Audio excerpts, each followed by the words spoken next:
Bonsoir. Faire une campagne électorale pour plusieurs personnes, c'est simple. On met des pancartes sur un poteau et on tente de se faire connaître. On appelle ça faire du porte-à-porte, du blablabla, faire de la jasette, rencontrer des gens. Pour d'autres, ceux qui sont impliqués en tant que candidats, c'est différent. Certains ne savent pas que c'est une bataille, même, je dirais, une guerre. Plus la campagne avance, plus certaines choses sortent qui ne devaient pas sortir. Ça prend une résistance pour faire une histoire courte. Ça prend des convictions. Il faut vraiment, vraiment aimer ça. Il y en a qui disent que c'est une race. Évidemment, j'en entends déjà qui disent « Ouais, mais il y a des poteaux. » Effectivement, il y a également des poteaux, mais ce n'est pas de cela dont je veux parler. Je veux parler de ceux qui prennent ça en considération, le fait qu'il faut, quand on a la capacité, aider, rendre service, vouloir s'impliquer de façon à remettre ce que la société nous a donné. Dans plusieurs cas, c'est le cas. Pourquoi je parle de ça? C'est simple. On vient de vivre une campagne électorale au Québec. En fait, un peu plus de 1000 campagnes électorales, dont 520 quelques par acclamation, élus, pas d'élection. Et 500 autres dans différentes villes où il y a eu des élections. Je reviens donc à la bataille, la guerre, c'est-à-dire poteau et rencontrer des gens. Aujourd'hui, on a la chance d'avoir un des candidats qui était un des opposants de Gilbert Thibodeau à la campagne électorale qu'on vient de vivre. Il y avait 10 candidats à la mairie, il y avait 5 partis politiques et il y a un parti qui s'est retiré. Alors, j'ai eu l'occasion, comme je fais à toutes les campagnes électorales, j'appelle tous les candidats et je leur dis félicitations pour ton courage, ta détermination d'avoir participé à une campagne électorale. Ça n'est pas évident. C'est très rare. Pour certaines personnes, ils le font une fois. Puis après ça, ils se ramassent en position de fœtus le reste de leur jour parce qu'ils ont perdu et ils ne l'ont pas pris. Puis il y en a d'autres qui ont une colonne vertébrale, qui se tiennent debout et qui disent « Je recommence, je pense que ça vaut la peine et j'ai aimé ça, je veux passer mes idées et je vais travailler encore plus fort. » Aujourd'hui, notre invité, il s'est retiré de la campagne électorale. J'ai dit « Oh! » J'ai dit « Il faut l'inviter, on va poser des questions, on va voir comment voit-il son avenir. » C'est avec plaisir qu'on reçoit Marc-Antoine Desjardins. Bonjour Gilbert Thibodeau. Comment ça va, Marc-Antoine Desjardins? Ça va bien, le café est bon, merci, merci tout le monde. Hey, merci d'avoir accepté l'invitation. Merci de me recevoir, Gilbert. On se tutoie? Ah, moi, j'ai aucune objection. Parfait. Aucune objection, ça va me faire grand plaisir. On se connaît, on s'est rencontrés une couple de fois. Et en espérant que ça finira pas, qu'on va être caché en arrière de la table, en dessous. Marc-Antoine Desjardins, c'est évident que ceux qui ont suivi la campagne à Montréal savent très bien qui tu es, parce qu'au début, tu as été médiatisé un peu plus. Tu as été même dans un débat avec... Un débat à 4. Un débat à 4, Denis Coderre, Valérie Plante, Balarama Holness, toi. Et tu as eu quelques arguments. Donc, tu as eu l'occasion d'être dans certains journaux. Et à un moment donné, tu as dit « Oups! » Et c'est le « Oups » que je veux savoir. Qu'est-ce qui est arrivé à un moment donné? Tu dis « OK, moi, non. Je vais m'en aller avec une autre équipe. » Bien, premièrement, c'était pas une fusion. C'est juste un transfert de candidats qu'on a fait. Là, je vais regarder la caméra. Transfert de candidats? Transfert de candidats qu'on a fait, simplement dans le contexte qu'on voulait. On voyait que le concept d'une coalition est une bonne chose en politique. C'est ce qu'on préconise, c'est ce que je disais à plusieurs médias, où est-ce que le fait de créer une coalition politique pour Montréal, moins de partisanerie, moins de guerre de clochers, je trouvais ça que sur papier, c'était une bonne chose. Maintenant, on a vu avec l'expérience du temps que ça n'a pas fonctionné. Puis c'est pas pire que ça. La vie continue. Et on a eu le post-mortem la semaine dernière. On a fait la campagne, ça n'a pas été comme on voulait. On a essayé de créer une autre alternative, du moins mettre les bases pour être un troisième joueur plus médiatisé, qui pourrait faire un contrepoids à Denis Coderre ou à Valérie Plante. Mais il est arrivé un petit accent de parcours, puis c'est ça. J'aime l'expression. Ouais. Je vais juste revenir un peu en arrière. Quand tu as dit, je ne me rappelle plus du nom, c'était le nom du parti? Mon parti, Ralliement Montréal. Ralliement Montréal. Oui. Il existe encore, d'ailleurs. OK. Et quand tu crées un parti, c'est ça, quand tu crées un parti, puis là, tu dis, OK, je me retire, puis je vais faire une association, une alliance avec un autre parti. Ouais. C'est quoi? C'est la capacité de dire, OK, je sens que je ne suis pas là, on va se mettre deux pour être plus fort. C'est de croiser les chemins dans le sens que c'est de l'abnégation. Ça veut dire que c'est pas une question d'ego. Moi, je me suis dit, regarde, on va essayer de miser sur la formule la plus propice à faire des gains à ce moment-là qu'on croyait. Puis c'était juste de se dire, bon, ben regarde, qui semble un peu plus avancé sur le terrain en termes de déploiement, en termes de visuel. Puis bon, à ce moment-là, ben, c'était l'autre équipe qu'on croyait. Et voilà, on s'est parlé, Gilbert, tu sais, dans le sens que des candidats indépendants, j'ai parlé à bien des gens durant la campagne. Même des candidats indépendants? Ah, absolument, absolument. Okay. Pour essayer de faire des alliances stratégiques, essayer d'amener une espèce de cohésion, une espèce de contrepoids, encore une fois, aux vieux partis dans lesquels, toi et moi, on ne se retrouve pas au niveau de notre ADN. C'est pour ça qu'on est des artisans d'une autre voie politique. Et bien, force était de constater quand même que on n'avait pas la couverture médiatique qu'on espérait. J'ai appris beaucoup de cette expérience-là en termes de comment aborder le monde médiatique. Il faut aussi savoir que, bien, écoute, Valérie Plante, c'est la mairesse de Montréal. Fait que c'est certain que quand elle lève le petit doigt, il y a nécessairement plus d'attention médiatique, ce qui est tout à fait normal en soi. Même chose pour le chef de l'opposition officielle. Alors, c'est certain que nous, même toi et les autres partis, bien, on levait la main, on a envoyé un communiqué de presse. Encore une fois, c'est une question d'apprentissage puis d'ajustement.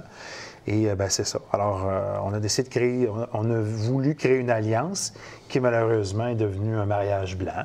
Puis, bien, ça s'est passé comme ça. Enfin, je l'ai expliqué, mais c'est ça. Fait on laisse le passé où est-ce qu'il est. On a fait ce qu'on avait à faire. On a quitté le navire quand c'était le temps. Puis, ben voilà. Hein, on a appris beaucoup. Okay. On était en moi, puis toute mon équipe. Ouais. OK, là, tu vas vite. J'essaie de voir comment est-ce que ça fonctionne à un moment donné pour dire, ça ne marchera pas. Fait qu'on va essayer de fusionner. Alliance ou peu importe le mot. Ouais. Mais là, il faut que tu fasses ajuster les deux programmes. Là. C'est ça. Oui. Ça prend de la bonne foi. Hein? Okay. Ça prend de la bonne foi. OK. Tu vois où je m'en vais? Oui, je vois ce que tu t'en vas. Je ne suis pas sûr de vouloir y aller avec toi, mais en tout cas. Non, mais à un moment donné, c'est ça. Là, tu regardes les deux programmes, tu dis, bon, OK, là, il faut que ça fonctionne. S'il y en a un qui dit quelque chose, l'autre dit autre chose, tu dis, oups, là, bon, là, il y a des ajustements. Après ça, tu as une équipe. Tu en avais quoi? Mettons 10, 15, 20. L'autre en a 15, 20, peu importe. Puis là, on a 27 candidats. Puis là, tu as tous les candidats là, des deux côtés. Oui, à ajuster. Il faut que ça s'ajuste, il faut que tout le monde... Faire du redécoupage d'arrondissement, tout ça, effectivement. Bon. Mais bon. Une fois que ça, c'est tout fait, là, tu arrives avec le programme. On n'a pas été jusque-là. C'est ça que tu veux savoir comme question? Non, on n'a pas été jusque-là, on n'a pas pu y aller. Je veux juste savoir que il y a une expression en français qui dit « the shit hit the fan ». Quelque chose du genre, à un moment donné. Disais-tu en français, je veux savoir que c'était bilingue. Oui. Moi, j'ai la qualité de dire que la marde de poignée dans le ventilateur. Mais qu'est-ce qui est arrivé là? Là, c'est ça. Je pense que c'est ça qui est là. Ça n'a juste pas fonctionné. Pourquoi je te pose cette question-là? C'est parce que je trouve qu'il y a... Je suis d'accord avec toi à plusieurs endroits dans tout ce que tu viens de dire concernant les médias. Il y a de l'injustice et ils favorisent, évidemment. La personne au pouvoir, la personne à l'opposition, est entièrement raison. Moi, je suis en désaccord total et j'ai toujours été en désaccord avec ça. Et j'ai défendu ça à différents endroits, dans différentes allocutions. J'ai dit, on est 10 candidats. Puis moi, je suis un grand défenseur. J'ai de la misère à suivre le raisonnement de les médias qui disent, ben là, eux autres, c'est pas tout à fait important. Les gens veulent pas écouter ça. Comment tu as vécu ça, toi? Tu sais, Gilbert, je pense que, bon... Il n'y a personne qui tombe des nues ce soir à l'émission pour savoir qu'il y avait un genre de narratif qui voulait un duel Plante-Coderre. Hein? Le match revanche. Oui, le match revanche. Tu y as goûté, j'y ai goûté, tout le monde y a goûté. Il y en a 10. OK, Il y en a 8 qui ça. ont goûté. OK, bien, à un moment donné, on se dit, bien, parfait. Alors, on va essayer d'agir en conséquence. Soit que chacun faisait son bout de chemin de son côté, soit que certaines personnes essaient de faire des alliances stratégiques. Chose qu'on a essayé de faire, puis qui n'a pas marché tout simplement. C'est tout. Mais je reviens au programme parce que je veux que tu y touches à ce petit point-là qu'ils n'ont pas voulu couvrir exactement. C'est que là, il y a quelque chose qui n'a pas fonctionné. Là. C'est, oups, tu m'as dit de bonne foi. Donc, il n'y a pas d'écrit dans une entente comme ça. Vous avez juste dit, oui, c'est beau. Non, il y a des confirmations écrites qui sont venues. OK, il y a eu des confirmations complètes. Absolument. Là, je fais juste, pour ceux qui n'ont pas suivi cette histoire-là, là, à un moment donné, là c'était médiatisé, il y avait une poignée de main, tout le monde 30 septembre, on ne joue pas avec la charte. Mais ça, je veux dire que le post-mortem, je l'ai fait la semaine dernière avec toi. On peut en venir, mais ce qui serait peut-être le fun, ce serait aussi peut-être de parler de ce qui s'en vient. Parce que oui, mais j'avoue que tu... Non, mais pour parler de ce qui s'en vient, il faut parler par où est-ce qu'on a passé. C'est ça. Sinon, on peut les envoyer sur ma page Facebook, ils peuvent lire le texte, mais on peut faire des grandes lignes. Mais j'avoue que si on peut peut-être... C'est pas le principe d'avoir une émission. C'est de... Fait que je veux juste... T'écoutes. Oui, tu le sais que je vais passer au travers. Je veux juste être sûr qu'on se rende exactement où ce que tu voudrais qu'on se rende. Mais avant de me rendre là, je veux savoir où est-ce que ça n'a pas fonctionné. Comment se fait-il qu'à un moment donné, là, ben, regarde, Desjardins dit non. Comment que ça n'a pas non. Là, ça ressort d'un média, puis non. Ouais. Là, ça ne marche pas parce que celui avec qui j'ai fait une entente a décidé que Montréal devrait être bilingue. Dans ma tête et dans la tête de peut-être bien du monde qui écoute, c'est bon, ben OK, le candidat a décidé que le français doit disparaître à Montréal. Ça a sonné comme ça. Est-ce que c'est comme ça que ça a sonné quand tu as réagi? Tu as dit, ah non, moi là, c'est parce que bon. Comment ça a sonné quand tu entends ça? Tu dis, non, nous autres, on va faire un référendum sur le bilinguisme, puis peut-être que Montréal devrait être une société-État, ou je sais pas trop. Une ville, une cité-État, oui. État, oui. Ben, c'est quoi la réaction, là? Premièrement, c'était... La réaction, c'était comme tu. Qu'est-ce qui se passe? C'est bon. Alors, c'était pas... On n'a même pas vu le communiqué de presse avant cette déclaration-là. Je veux être sûr que je comprends bien. T'es pas avisé, Non, pas du communiqué final. Pas avisé du tout. Mon équipe et moi, on n'est pas avisé du tout. Okay. On le voit pas. On en a envoyé une version qui a été modifiée de A à Z, que je n'ai pas vue, que j'ai su le lendemain, qui était modifiée, dans lequel on parlait de la ville bilingue, du territoire autochtone non cédé, d'une guerre comme quoi Montréal peut pas, que Québec ne peut pas se séparer du Canada, qu'on va qui est contre la loi 96. Donc là, c'était comme un narratif qu'on n'avait aucunement discuté ni prévu pour la déclaration commune. Arrête. Tu viens de me... Non, tu viens de... Attends une minute, là. Ville non cédée...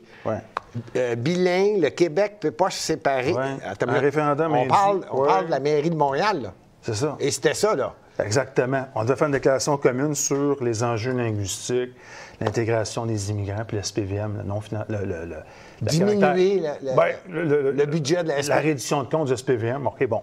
Et le narratif a été complètement à l'opposé. Donc là, toi, tu regardes ça, puis tu entends ça, avec les bras me tombent. Je me dis, OK, soit que je fais un accident politique, puis j'interromps la conférence de presse, puis je dis, qu'est-ce que tu es en train de dire là, toi, là? T'étais-tu là? Ben oui, j'étais à côté de lui. Alors, soit que je fais ça, ou je prends sur moi, puis je décide de gérer. Puis si tu me regardes dans la caméra le 12 octobre, là, je veux dire, à un moment donné, je suis comme placide bien raide. Là, là, je suis en train de penser à ce que je veux dire. Un petit peu, là, on s'en va avec ça. Là. Territoire autochtone non cédé, c'était pas prévu. Référendum par le comité exécutif, c'était pas prévu. Territoire indépendance du Québec sans l'autorisation du Canada, c'est pas prévu. Je sais pas ce qu'il y a dit d'autre. À un moment donné, je suis ailleurs. Là, mais bon, bref. Puis là, après ça, on a parlé du SPVM, la question du 100 millions. Bon, ça, à la limite, s'il peut faire ses prétentions là-dessus, mais c'était d'amener la question de la reddition de comptes. Un peu comme toi, parce qu'on se retrouvait au niveau d'une réforme de la gouvernance municipale, mieux dépenser l'argent des contribuables, savoir où va l'argent pour faire des gains en efficacité au niveau moins de bureaucratie, moins d'étages, moins de crémage du gâteau. Ça me parle. Si ça y parlait, tant mieux, ça te parle à toi, ça parle à tous ceux qui veulent avoir une efficience de l'appareil bureaucratique. Fait que finalement, pour te dire que ce qu'on a accouché le 12 octobre, je n'étais même pas au courant du narratif de tout ça. Fait que là, moi, j'ai dit, bon, mais regarde, that's it. De toute façon, ça faisait une semaine que je voyais que la mayonnaise ne pognait pas avec cette alliance-là qui était fantoche. Fait que, regarde, à un moment donné, c'était mort-né, cette affaire-là. OK. Je veux juste expliquer à tout le monde que là, il vient de dire le 12 octobre. Il faut se rappeler très bien que la décision que Desjardins et Holness ont prise ensemble devait être prise avant le 1er octobre. Donc, c'est tout arrivé après. C'est ça. La fenêtre est très petite parce qu'on avait, comme tu sais, le délai d'expiration pour les mises en candidature. Ce qui est arrivé, comme je te disais la bonne fois, après le 1er octobre, là... Mais là, vous avez une entente écrite? On a des confirmations, des poignées de main, confirmations devant la caméra et des confirmations écrites, comme quoi qu'on va recentrer les idées sur nos valeurs à nous. Ben ouais, c'est ça. Et on devait faire la déclaration dans les 48 à 72 heures. Après le 30 octobre, le 30 septembre, pas le 12 octobre. Alors là, déjà, avec l'écoulement du temps, d'autres choses qui sont arrivées, je me rends compte après une semaine qu'il y a quelque chose qui est en train de se passer. Malheureusement, comme ça peut arriver à tout le monde, on se fait avoir. Hein, finalement, parce qu'il y a un joueur qui n'est pas de bonne foi. C'est ça. Quand tu dis on, c'est ce qu'on appelle la RPM. Je vais appeler ça la gang du ralliement. La gang du ralliement de Montréal. Malheureusement, le délai du 1er octobre est dépassé. Notre transfert de candidat est fait. Un des deux joueurs... Tu joues au tennis, toi, ça a de l'air? Hein, non? Je suis moins bon. Regarde, quand tu as un joueur qui ne joue pas fair play, qu'est-ce qui arrive? Bien, c'est ça. Il y en a un, toi, tu joues selon les règles du jeu, tu arrives de bonne foi, puis qu'il y a un des deux joueurs qui ne fait pas ça, bien, ça tourne au vinaigre. OK. Ah, c'est ça. Et là, il est arrivé, juste par curiosité, parce qu'il y en a qui me demandaient, j'ai dit, ben, Mandy, il y a combien de candidats qui ont dit, wow, un instant, je me retire? Il y en a eu quoi, 4, 5, 6, 7? À un moment donné, je ne savais plus, je les comptais plus, je disais, écoute, on a perdu dès le 1er octobre l'équipe de la Chine à 95 OK? Après ça, lui, il y avait des candidats qu'on appelait des candidats poteaux, il appelait ça des paper candidates, là, qui étaient finalement moins des candidats poteaux, c'est juste du monde pour pacter l'Assemblée, comme on dit. J'ai essayé de parler à mon candidat qui était dans Outremont, puis j'ai jamais eu son cellulaire. J'ai dit, mais je veux juste parler pour faire campagne avec lui quand même, on est deux. Tu sais, j'ai le journal d'Outremont qui veut. Ma famille vient d'Outremont, ma famille paternelle vient de là. Fait que j'ai les journaux d'Outremont qui veulent me parler, qui veulent savoir qu'est-ce qu'on a à dire. Fait que je fais le pitch de. Bon, OK, un lien de mobilité est-ouest au niveau des vélos. Paquet d'affaires redéployés Van Horn, Verdier Van Horn. La question des vignettes qui a été mises dans la gorge de la population. Moi, je fais un pitch, là, mettons, avec 2-3 axes. Mais je me dis, il faudrait peut-être que je parle à l'autre candidat. Si je suis candidat à la mairie, il faut que je parle à l'autre candidat de mouvement. Puis là, ben, je vois que son équipe ne veut pas me donner ses coordonnées. Ça, j'ai toutes des confirmations écrites, je n'invente rien. Fait que là, je me dis, OK, là, on est le première semaine d'octobre. Les autres tabarnouches, je fais OK. Écoute, je suis avocat, j'ai 46 ans, j'ai vu neiger. La mayonnaise n'a pas pogné. La mayonnaise ne pognait pas. C'est ça. Ben non, pas... C'est une erreur, c'est un calcul où est-ce que on s'est fait avoir par quelqu'un qui n'était pas de bonne foi, tout simplement. That's it. Par curiosité, on va lâcher ça tout de suite après. S'il vous plaît, 46 ans, avocat, tu viens de le dire, avec un j'imagine, avec un jugement. Quand même, oui. Non, mais attends, c'est parce que, tu le sais, ça reste. Hein, ça, on imprime, j'en ai fait, je ne le répéterai pas, tout le monde le sait, avec le nombre de campagnes que j'ai faites, on m'imprime, moi, souvent des...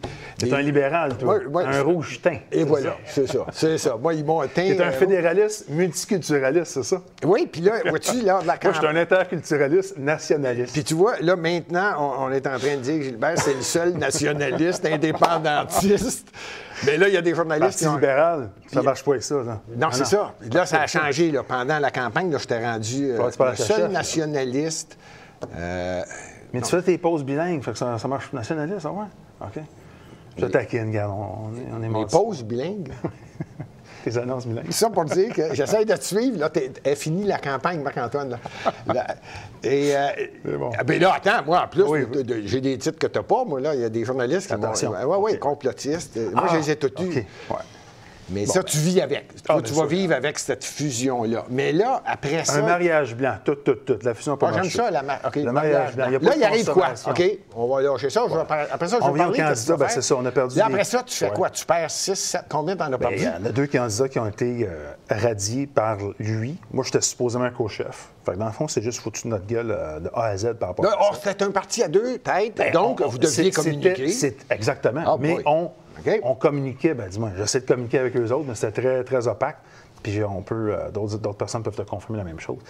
Encore une fois, l'idée, on a agi du mieux qu'on pouvait avec l'information qu'on avait à ce moment-là. OK. Oui, peut-être que j'aurais dû prendre plus de recul, j'aurais dû, comparer des choses, effectivement. Mais encore une fois, la fenêtre était très serrée. Puis on voulait essayer de sortir d'un peu l'angle de la troisième voie. Ça aurait pu être avec toi, ça aurait pu être avec d'autres candidats d'Action Montréal, si on avait fait des moves plus tôt. Ça aurait pu être avec d'autres organisations. OK, tu vois? Je vais te la résumer tout de suite, celle-là. C'est sûr que ça aurait été difficile. On était un petit peu plus à droite. Vous êtes pas mal toute extrême gauche et gauche. Fait que ça aurait été difficile. Ben là, tabarnouche, je me faire traiter d'extrême gauche. Moi, tu es en train de dire que je suis un woke? Ben, non, mais t'es Hey, woke, là. Il y a une grande différence avec woke. Non, moi, je suis un centriste, Gilbert. Pas parce que je fais du vélo. C'est pas qui bouge la table ici. Pas parce que je suis venu ici en vélo que je suis un gars qui veut partir des jupes en terre cuite, là. Ça marche pas de même, OK? Oh, en terre cuite. Oui, macramé, là. Hey, en passant, c'est vrai cette histoire-là. Bon. Il est venu ce soir à l'émission Le Candidat. Évidemment, c'était un gars de Montréal, même s'il dit qu'il est de provenance d'Outremont. C'est un gars du plateau, non-plateau. Et il est venu en bicycle et il fait 0 degré. J'en ai fait tout l'hiver. Moi, je fais du vélo 12 mois par année. J'ai une voiture qui a 10 ans à 115 km. Je veux dire, je fais pas de millage là-dessus. Alors, là, tu es en train de m'insulter, de dire que je suis de l'extrême gauche, ça marche pas de même. C'est pas moi, c'est toi qui viens de dire qu'il est venu en bicycle. C'est pas moi qui ai dit ça.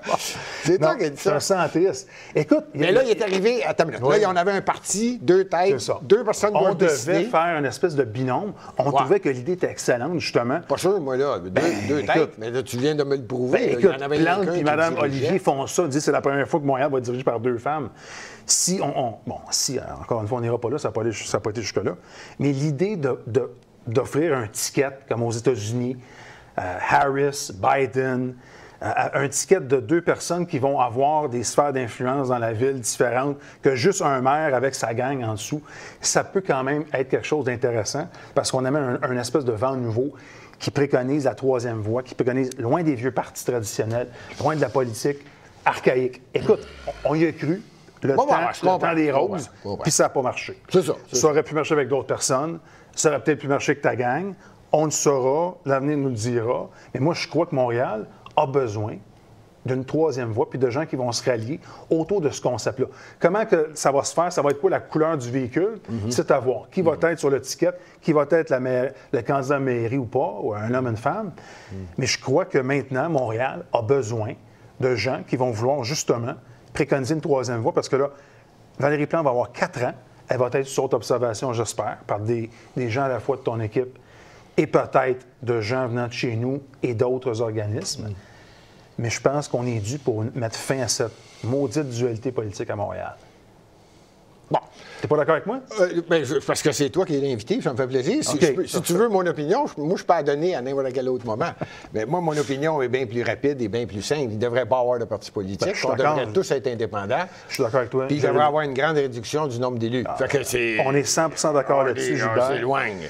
On est tout à fait d'accord. Moi, honnêtement, c'est ce qu'on doit faire. On devrait adresser cet enjeu-là au gouvernement du Québec. Parce que le seul, en 2012 et 2013, je l'écrivais dans ma plateforme, le seul gouvernement, le seul élu provincial qui suggérait une refonte de la gouvernance municipale, c'est celui qui est premier ministre aujourd'hui du Québec, François Legault. C'était la CAQ en 2012-2013 qui proposait ça. Ça aurait été bien que tu lises le programme d'Action Montréal, c'est dans notre plateforme. Je le cherchais, mais écoutons, j'avais de savoir. Regarde. Il y avait des, il est trop tard. T'as manqué une belle campagne électorale. T'as manqué une belle campagne électorale. On proposait nous autres ici on continue. Je veux savoir qu'est-ce qui arrive avec ça. Là, ça ne marche plus. Il va-tu avoir des procédures? La chicane est-tu pris, là? Ou si c'est terminé, la campagne est finie? Terminé. La campagne post-mortem, c'est la semaine dernière. Desjardins, il a dit, moi, je me retire, je ne veux même plus campagne, je débarrasse, je sors de là. Le cœur n'était plus là, parce que là, il y avait une espèce de règne de terreur là-dedans, où est-ce qu'il pouvait nous radier quand il voulait. J'avais plus le cœur, bien sûr, de faire campagne pour ce gars-là. Puis, on voyait le constat que, regarde... moi, ce que je comprends pas, là, c'est, regarde, là, je vais te reprendre. Tu vas encore revenir là-dedans? Non, c'est parce que tu viens de me dire, je ne voulais plus travailler pour ce gars-là. Pour faire la campagne. Mais pourquoi tu dis pour ce gars-là? Pour vous étiez l'organisation. deux têtes. Ouais. Mais là, je sens que tu te sentais, OK, moi, je suis juste. C'était plus. Comme je te dis, c'est le mariage blanc, ça ne s'est pas consommé. Il n'y a pas eu de. Voilà. On n'a pas été vers ce qu'on avait dit qu'on allait faire. Alors, OK. À un moment donné, regarde. OK. Il y a Fait plus que là. de justification. Ben, quand Là, c'est terminé. Et là, un de mes candidats se fait radier après, de la liste électorale, se fait rayer après l'affaire sur la langue, le 12 octobre. Il dit, gars, moi, je m'en vais être candidat indépendant. Je me retire. Puis il y avait une entente, puis supposément. Puis là, finalement, il l'a radié 2 jours plus tard. Fait que là, on voyait que. Toi, t'entends-tu du monde qui parle pendant que tu parles? Oui. OK. Tu es dans le studio? Oui. OK. Mais alors là, regarde, c'est juste que c'était intenable. Puis bon, ben à un moment donné, c'est parce que on se rend compte que, regarde, ça marche plus, là. OK? On s'est fait niaiser d'attard. OK? Mais par contre, moi, il faut que j'agisse aussi en personne responsable parce que je suis chef de mon parti. J'ai amené ces candidats-là, notre équipe, on a amené ces candidats-là, puis moi, comme chef, dans cette situation-là très délicate. Certains candidats veulent continuer à faire campagne. Alors, il faut faire attention à comment on bouge à ce moment-là. C'était délicat. C'était très délicat. Oui. Alors, c'est pour ça que j'ai dit, quand j'ai fait ma déclaration le 19 octobre, que, tu sais, regarde, là, par principe, bien, ça voulait tout dire. C'est un mot qui était chargé, c'est un euphémisme, si on peut dire. C'était clair, j'allais reparler après ça. Puis effectivement, la semaine dernière, bien, là, ça a été les entrevues, puis tout ça, puis ma déclaration publique pour dire, regarde, voici ce qui s'est passé, puis voici comment je l'ai perçu, puis comment j'ai vécu ça, puis that's it. Bon, c'est bien plus fun quand on jase et que tu n'as pas juste une minute pour répondre. Il me semble que c'est plus clair. Maintenant. Bien, merci de l'occasion. Bien, c'est le but de recevoir des gens et pas leur donner. Tu as vu, souvent, tu te fais poser des questions. La question dure 5 minutes, puis tu as 30 secondes pour y répondre. C'est exactement pas ce qu'on veut faire ici à l'émission de candidat, c'est donner la chance aux gens de le dire au complet. Maintenant, ça, c'est terminé. On passe à d'autres choses. Donc, là, il y a une redivision. Le parti Ralliement Montréal va renaître. Pas renaître, il a jamais fermé. Jamais fermé. Donc, les candidats vont sortir de la bannière mouvement. Bien, il y en a. Écoute, on va voir ce que l'avenir nous réserve. On va faire notre post-mortem prochainement. OK. Je devais le faire la semaine dernière, mais j'ai été un peu bousculé par un paquet de choses. Il faut aussi se reposer là-dedans. Hein. Ça use. Hein. Moi, je me rends compte que la pression commence à peine à redescendre. Ah, ouais? Il faut se reposer. Ouais. Ah, mais non, mais il faut se reposer, il faut se refaire une santé, il faut relativiser parce qu'il n'y a pas juste la politique dans la vie. Oui, c'est vrai. Et il y a ma famille, il y a du temps, il y a mes proches, il y a mes amis, mon travail, mon sport. Fait que, regarde, là, je commence à peine à sentir toute cette espèce de poids-là me quitter. Puis, honnêtement, ça fait vraiment du bien. Alors, pour ce qui est de l'avenir, bien, c'est certain que, bon, RPM continue. On va repenser tout ça. Des nouvelles personnes vont sûrement se greffer, arriver à ça, mais c'est certain qu'on va être dans l'horizon. Est-ce que d'autres... Bien là, maintenant, pour l'autre partie, bien, honnêtement, il n'y a plus de lien là-dessus. C'est terminé. Alors, qu'est-ce qu'ils vont faire avec ça? Bien, il a implosé à 7,3 % avec le reste. Regarde, je suis tanné de parler de lui. Pour être bien franc avec toi, je suis tanné de parler de lui, fait qu'on peut parler d'autres choses. Mais moi, j'ai tourné la page en passant. Fait que pour ce qui est de RPM, encore une fois, là, les choses intéressantes vont arriver. À savoir, qu'est-ce qui va se passer avec tous ceux et celles qui prétendent personnifier la troisième voie pour Montréal. Est-ce que ça va être sous le nom d'RPM? C'est quoi la troisième voie? La troisième voie, bien, le parti, le mouvement, le réflexe politique qui va sortir de Montréal, la dualité politique, projet Montréal. Il n'y a pas de dualité. Ensemble Montréal. Pourquoi revenir avec la dualité? Tu t'en vas avec ton programme, ton équipe, tes convictions, puis tu te présentes, tu gagnes ou tu perds. Il n'y a pas de dualité. Ou on fait une proposition. Les médias ont voulu faire une revanche. Ouais. Mais je pense pas qu'il y a une dualité ou qu'il y a une troisième voie qui va arriver. Je pense que moi, c'est drôle, hein? Je pense plus que les Montréalais viennent de réaliser ce qui s'est passé là. Bien, moi, je pense qu'il y a juste... Autant avec 35 qui ont voté, hein? C'est pas 35. À Montréal, 35, 38. Je pense que c'est ça, 38. Mettons, moi, j'ai vu 38. Ouais. Mais, ah oui, c'est pas beaucoup. Là, c'est moins que en 2017, 42. Mais je peux même te donner la nouvelle de la Gazette ce matin. Là, il y a, dans certains arrondissements, il y a 70, plus de 70 des bulletins de vote qui ont été rejetés. Alors, il y a quelque chose, mais regarde, je pense que moi, qu'est-ce que tu as retiré de bon dans ça? On va lâcher le négatif. Premièrement, de bon, là, pour toi. C'est une expérience de vie incroyable. Ouais. Que tu gagnes ou que tu perdes, c'est une expérience de vie. Comme en 2019, j'avais fait la partielle dans le plateau, j'avais fini à 3e à 15,6. juste assez pour avoir mon remboursement de dépenses. C'est une expérience de vie. Tu aimes ça, la politique, ou tu n'aimes pas ça. Hein, moi, j'aime ça, quoi qu'il arrive. Bon, qu'est-ce qui va se passer en 2025? Il est beaucoup trop tôt pour le dire. Mais je retiens que la démocratie municipale est complètement malade. Malade dans le sens que il y a un virus, c'est le désengagement de la population, le désintéressement de la population. Puis je pense que ça, il faut qu'on adresse ça. Parce que si ça continue, on va finir avec les taux de participation des élections scolaires, qui est une joke, qui est une farce monumentale. Tu ne fais pas une ville forte avec 35 de participation au suffrage électoral. Donc, ça veut dire que Mme Plante a eu 52 de 35 Ça ne fait pas des enfants forts avec ça. Là, ça... À vaincre sans péril, c'est triompher sans gloire, à mon avis. La grosse machine. Ce que ça dit, Gilbert Thibodeau, c'est que ce qui a fait gagner Mme Plante, c'est sa machine électorale. Ce qui fait gagner les partis traditionnels, c'est leur machine électorale. C'est pas nécessairement la force de leurs idées et la conviction des gens à voter pour eux autres. Parce que quand c'est rendu que 65 de ta population reste assis sur son steak pour ne pas aller voter, on a un problème de société. Soit qu'on doit refaire complètement, comme tu dis, un peu à l'égard de ce qui se passe à Toronto, revoir la carte électorale de fond en comble, moins d'élus, plus de salaire pour les conseillers, peut-être revoir un simple fait des maires d'arrondissement qui seraient des super conseillers, avec des équipes, oui, un salaire bonifié comme à Toronto. Un conseiller à Toronto fait 115 000 par année, sauf erreur. Ça, c'est quand j'ai regardé il y a à peu près 1 an ou 2. 115 000. Ça commence à être pas si pire, ça, avec les responsabilités. Un maire, 25 conseillers, quelque chose comme ça à Toronto. Hein? Tu as fait une bonne nomenclature, puis là-dessus, je te lève mon chapeau.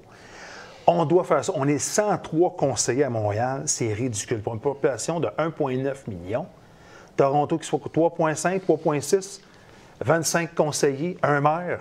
Oh oui, regarde, OK, tu fais de l'appropriation. Non, c'est pas de l'appropriation. Tu fais 8 campagnes électorales que je fais. Mais regarde, je suis d'accord avec toi. Et Luc Ménard aussi est d'accord avec toi. Plein de gens sont d'accord avec toi. On est tous d'accord ensemble qu'on doit revoir la gouvernance municipale. Jean-François Cloutier est d'accord avec toi. Jean-François Cloutier, il sortirait, lui. Absolument. Il est allé avec il était avec nous. Ben oui. Et puis bon, je le salue, c'était sa fête très récemment. Il s'est retiré, hein, lui? Ben, il s'est retiré, c'est ça. À cause de l'histoire le mariage blanc. Le mariage. OK, on va l'appeler le mariage blanc. Le mariage blanc, c'est noble parce qu'il n'y a pas eu de contact intime. Tu comprends ce que je veux dire? Alors, oui, regarde, il faut, blague à part, il faut qu'on fasse une réforme de la gouvernance municipale. Fait que moi, ce qui serait le fun, là... Qu'est-ce qui s'en vient, là? Qu'est-ce qui s'en vient pour me partir à Montréal? Parfait, on va aller à Québec, on va demander à M. Legault. Non, mais je veux dire... C'est un enjeu de réforme de la gouvernance municipale. Qu'est-ce que tu en penses de ça? T'embarques-tu avec moi? OK, si vous avez bien compris ce qu'il est en train de dire, c'est que lui, il a l'intention de revenir encore aux élections. C'est à peu près la question que je voulais juste poser. Ça veut dire que ralliement à Montréal, malgré les décisions qui ont été prises, là, ça se peut que, ça renaisse puis que ça va revenir... Il n'est pas mort. On a juste mis ça à touche le temps de faire ce qu'on croyait être une alliance stratégique. Ah, OK. C'est tout. Bien, ça m'a fait plaisir de recevoir Marc-Antoine. Comme je fais avec tous les invités que j'ai, t'as 3 minutes, là. Si tu veux, là, c'est le temps. T'as 3 minutes, on va te donner plus que le temps d'une réponse qui dure 1 minute quand tu vas dans un... Tu te rappelles, hein? C'est... Voici la question. Puis là, t'as 1 minute, OK. Poum, puis là, t'as plus de temps pour terminer, dire bonjour au monde. Ça nous a fait plaisir de te recevoir. Voilà. OK. Bien, merci de l'occasion. Ça m'a fait plaisir de vivre cette expérience-là avec toi, Gilbert. Merci de m'avoir invité ici. Je pense que Montréal, on est devant des beaux enjeux de gouvernance municipale, justement. À mon avis, la valorisation du français. Dans 4 ans, je pense qu'un des enjeux fondamentaux va être bien sûr la sauvegarde du français. Donc, on a tout un enjeu d'intégration de nos immigrants, les néo-montréalais. Ça va être une condition sine qua non au salut de cette ville-là, qui est dans le fond un creuset du Québec, puis ça va passer par ça. C'est certain que je suis très fier d'avoir amené ce point-là dans la campagne, parce qu'on voit que c'est un enjeu chaud, un enjeu d'actualité, et on le voit avec la loi 96, tous les enjeux. Quand 70 de l'immigration au Québec vient s'établir dans le Grand Montréal, dans Montréal, on a vraiment un enjeu comme municipalité de bien intégrer nos gens à notre société d'accueil, à notre ville, leur faire parler français. Parce que si on oublie ça, on fait des ghettos culturels et linguistiques, on isole les gens. Moi, je crois aux Québécois de branche et de souche. C'est une phrase que je trouve superbe parce qu'on fait tous partie du même tronc commun. c'est pas divisif, c'est inclusif. Que vous arriviez depuis ici 10 ans, 40 ans ou 350 ans, que vous fassiez partie des Premières Nations, on est tous des Québécois. Et c'est ça qu'on doit travailler dans l'avenir, qu'on doit peaufiner, parce que le Québec est une terre de 6 millions de francophones, entouré de près de 400 millions d'anglophones. Bien, si ça, pour vous, ce n'est pas un enjeu de survivance à l'heure de la mondialisation qui vient atomiser nos sociétés, bien, je me demande bien qu'est-ce que c'est qu'on doit faire comme société pour adresser ces enjeux-là. Alors oui, dans 4 ans, il va y avoir non seulement réparer les rues, bien gérer les deniers publics, refaire une réforme de la gouvernance, aller à Québec avec Gilbert, peut-être sur l'autoroute 40, mais il faut aussi qu'on pense à notre monde, il faut qu'on développe Montréal autour de nos citoyens. Alors, c'est ça des grands thèmes qu'on va ramener, j'imagine.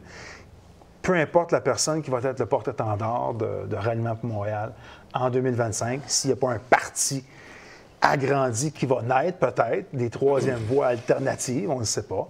Mais c'est ça. Donc, moi, la seule chose que je peux dire pour combattre la morosité puis le 35 % des électeurs qui ont voté, combattre ce fléau-là de désenchantement, c'est impliquez-vous. Impliquez-vous socialement, impliquez-vous dans vos communautés, puis soyez là, puis allez, impliquez-vous dans vos quartiers, essayez de changer le cours des choses localement, et peut-être que vous allez développer une curiosité politique et que votre curiosité va vous faire cheminer dans une implication politique à venir. Bon. Merci, ça a été plaisant. Merci à toi. C'était Marc-Antoine Desjardins qu'on a invité à l'émission Le Candidat. Je peux vous dire tout de suite que la campagne a commencé le 1er octobre. C'était la date limite pour l'inscription des candidats et les élections ont eu le 7 novembre. Ça veut dire environ 6 semaines, une semaine avant, jusqu'au 7 novembre. Marc-Antoine Desjardins a eu plus de temps aujourd'hui à Lux Média, qui est un réseau indépendant qui fait en sorte que les gens se font connaître. La raison du média, il vit grâce à vos dons et on l'apprécie énormément. Je répète, Marc-Antoine Desjardins n'a pas eu de couverture dans tous les réseaux inclus, subventionnés pendant 6 semaines. Il y a eu moins de temps qu'il vient d'en avoir aujourd'hui. C'était un parti qui allait à l'encontre de mes idées, qui était le Parti Action Montréal. Par contre, j'ai toujours dit qu'une campagne électorale, c'est une guerre, c'est une bataille. Dès que c'est terminé, et on peut aller ajuster. Vous avez sûrement perçu qu'il y a toujours des restants de campagne qui nous restent dans le corps, et Marc-Antoine n'est pas une exception à ça. C'est de bonne guerre, ça fait partie d'une campagne électorale et de la vie politique. Maintenant, pour ce qui est de Montréal, évidemment que je l'apprécie lorsqu'on glisse. Même mes adversaires l'ont tous dit. Il y en a un, qui y allait pour une raison, faire en sorte que les Montréalais soient bien servis à un coût moindre en augmentant la qualité des services. Ceci dit, j'ai amené ici l'historique complet de Montréal. Et je voulais terminer avec quelque chose que je viens d'apprendre. Je le savais, mais je voulais juste me le faire confirmer. Paul de Chomédé de Maisonneuve, en 1640, hein? Je ne sais pas si vous le voyez clairement, c'est lui, ça. Il n'était pas maire de Montréal, il était gouverneur. Et je vais faire d'autres émissions. Évidemment, je l'ai déjà dit la semaine passée avec Ken Pereira, qui est tellement calme. Je l'ai dit la semaine passée qu'on ne reviendra pas sur la politique municipale et les élections de Montréal, mais une fois de temps en temps, évidemment, lorsque le budget de Valérie Plante et son bras droit, qui était M. Doré, je pense que ça va changer. Marc-Antoine vient de dire que ça va probablément être une dame. On va appeler une dame qui va être le couple qu'on appelle finance. Ça va être Plante. C'était Plante Doré, là, ça va être Plante, peu importe. Plante Olivier. Donc, le budget va sortir. Je n'ai pas besoin de vous dire qu'à ce moment-là, ça va me faire un grand plaisir d'en parler. Mais, je répète, l'émission de candidat est diffusée par Lux Média, qui est un réseau indépendant. On offre la chance à tout le monde de s'exprimer, pas juste en 1 minute. On va essayer la semaine prochaine ou les semaines qui suivent d'aller un peu plus au niveau provincial, recevoir des invités provinciaux, parce qu'oubliez pas qu'une campagne électorale, c'était municipal. Il y en a une qui s'en vient au provincial et à l'émission de candidats, et spécialement à Lux Média, on aime couvrir différentes campagnes électorales. Donc, on va faire sûrement la campagne en France, la campagne au Québec et les mi-mandats, qu'on aime beaucoup, les mi-mandats aux États-Unis au mois de novembre. Ça m'a fait plaisir. Merci. Merci, Marc-Antoine. On se voit la semaine prochaine. Salut! Chou.